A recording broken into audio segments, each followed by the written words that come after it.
Assalamualaikum warahmatullahi wabarakatuh. Alhamdulillahirrabbilalamin. Allahumma sholli wa sallim ala sayyidina Muhammad wa ala ali sayyidina Muhammad, amma ba'd. Sobat yang dimuliakan oleh Allah subhanahu wa ta'ala, kadangkala kita mengalami didolimi orang lain. Kadangkala kita mengalami dicaci maki orang lain, dijelek-jelekkan orang lain, dihibai orang lain, bahkan difitnah. Dalam sebuah hadis yang diceritakan oleh Qutaibah bin Sa'id dan Ali bin Hujr, keduanya berkata, telah menceritakan kepada kami Ismail, yaitu Ibnu Ja'far dari Al-A'la, dari bapaknya, dari Abu Hurairah radhiyallahu an, bahwa Rasulullah bersabda, Rasulullah pernah bertanya pada para sahabat, tahukah kalian siapakah orang yang bangkrut itu? Para sahabat menjawab, menurut kami orang yang bangkrut di antara kami adalah orang yang tidak memiliki uang dan harta serta kekayaan. Maka Rasulullah SAW bersabda, sesungguhnya umatku yang bangkrut adalah orang yang pada hari kiamat datang kepada Allah Ta'ala dengan membawa pahala sholat, pahala puasa, pahala zakat, tetapi ia sewaktu hidup di dunia selalu mencaci maki, menuduh, bahkan makan harta orang lain serta membunuh dan menyakiti orang lain. Setelah itu pahalanya diambil untuk diberikan kepada setiap orang dari mereka yang menuntutnya hingga habis. Sementara tuntutan mereka banyak yang belum terpenuhi. Selanjutnya, sebagian dari dosa dari setiap orang dari mereka diambil untuk dibebankan kepada orang tersebut. Hingga akhirnya ia pun dilemparkan ke dalam neraka. Hadis riwayat Muslim nomor 4678. Hadis ini jelas menceritakan orang yang bangkrut di akhirat. Siapa itu? Orang yang waktu hidup di dunia banyak amalnya. Dia sholat, zakat, puasa, bahkan haji. Namun dia juga banyak melakukan kedoliman terhadap orang lain. Suka mencaci orang lain, menuduh orang lain, ghibah, bahkan fitnah. Bahkan membunuh, menyakiti, memakan harta haknya orang lain, dan sebagainya. Sehingga pada waktu di akhirat, dia dituntut oleh mereka-mereka yang disakiti, didolimi itu. Dan mereka yang menuntut itu diadili oleh Allah Subhanahu wa Ta'ala, sehingga orang yang melakukan tadi dosa tadi membayarnya pada yang penuntut dengan apa? Dengan amalnya, dengan pahala puasanya, pahala zakatnya, pahala hajinya, diberikan pada orang yang menuntut tersebut sampai habis. Ya kalau yang nuntut 1-2 orang, kalau banyak orang yang disakiti, banyak orang yang didolimi, sehingga dia harus membayar semua itu. Sampai apa? Sampai habis amalnya. Karena dia membayarnya dengan pahala amalnya. Maka dikatakan dia bangkrut, habis amalnya. Sudah habis amalnya untuk membayar para penuntut tadi, masih juga ada yang menuntut lagi. Sehingga dia tidak bisa membayar dengan pahalanya sudah habis. Apa akhirnya?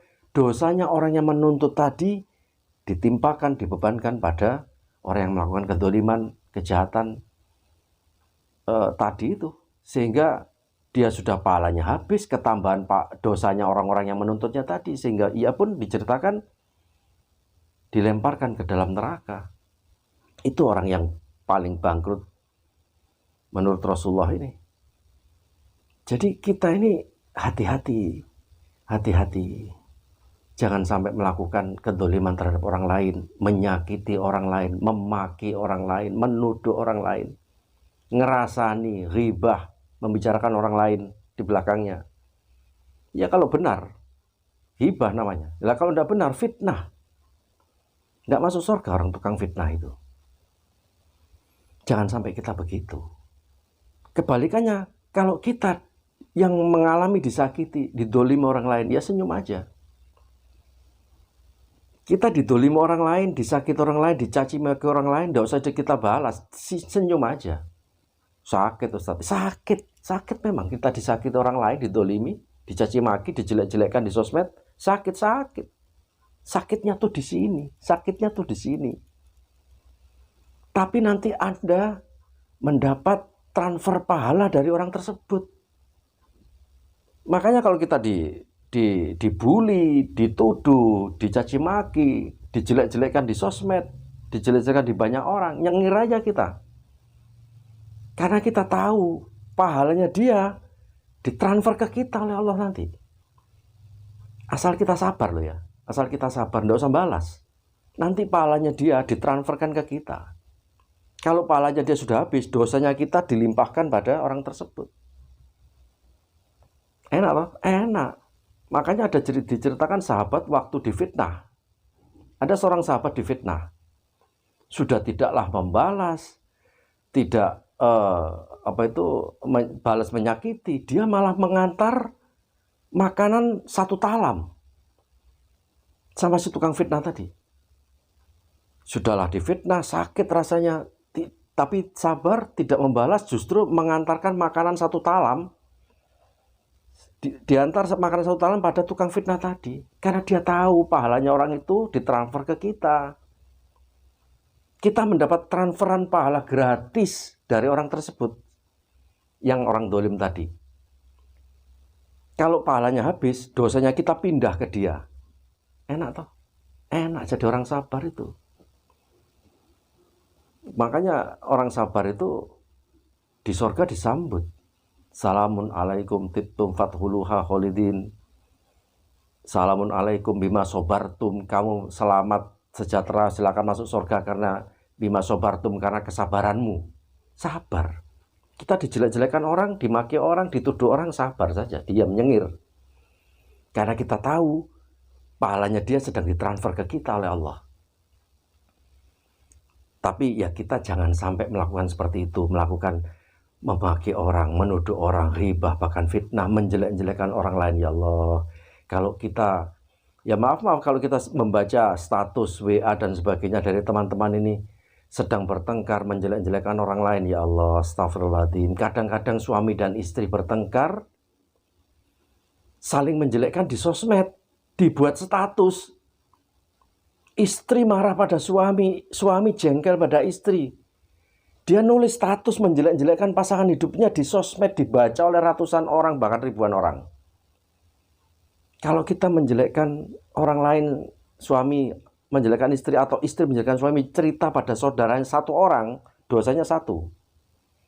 Lah kalau di sosmed, di HP, ditulis status ini, ditulis status, disebarkan, dibaca oleh ribuan orang, ribuan dosa. Dan suami menjelekkan istri atau istri menjelekkan suami itu seperti menepuk air di tulang. Seperti menepuk air di tulang, air di depan kita tepuk, terpercik muka sendiri. Kita menepuk air, terpercik muka sendiri, seperti menjelek-jelekkan wajah kita sendiri. Lawang istri jelek-jelekkan di sosmed, suaminya sendiri sama istrinya dijelek-jelekkan di sosmed, dibaca ribuan orang. Akalnya di mana?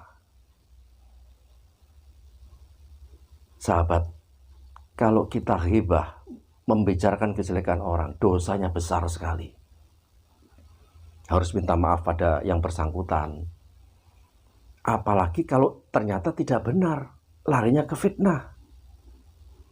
La tulul jannah namam, gak masuk surga. Namam itu tukang fitnah, gak masuk surga. Baunya saja tidak bisa mencium baunya surga tukang fitnah itu. Hati-hati dengan HP, hati-hati dengan status, jangan nulis yang tidak-tidak. Lebih baik kita copas, copy paste ungkapan-ungkapan, hadis-hadis, ayat Quran, kebaikan-kebaikan, kita copy paste, kita share. Kita dapat pahala jariah. Setiap hari kita share, pagi, siang, sore, 3 kali pahala dibaca banyak orang. 3 kali 1000 orang, 3000 pahala kita dapat. Lah kalau setiap hari, berapa banyak kita dapat pahala, copy paste dari quote-quote itu, status yang tentang agama, tentang hadis, tentang Quran, kita share, banyak pahala kita dapat. Hanya ini modal HP sama kuota saja kita mendapat ribuan pahala. Sebaliknya, kalau kita menulis status menjelek-jelekan orang lain, ghibah bahkan fitnah, kita juga mendapat jariah ribuan dosa. Anda tinggal pilih. Sahabat, kalau kita difitnah, kita didolimi, kita dijahati orang lain, senyum saja. Karena kita tahu Allah sedang mentransferkan pahalanya orang tersebut pada diri kita. Dapat pahala gratis. Sekian sahabat, semoga bermanfaat. Semoga menjadi iktibar pelajaran bagi kita semua. Kurang lebihnya mohon maaf. Subhanakallahumma wa bihamdika asyhadu an la ilaha illa anta astaghfiruka wa atubu ilaik. Assalamualaikum warahmatullahi wabarakatuh.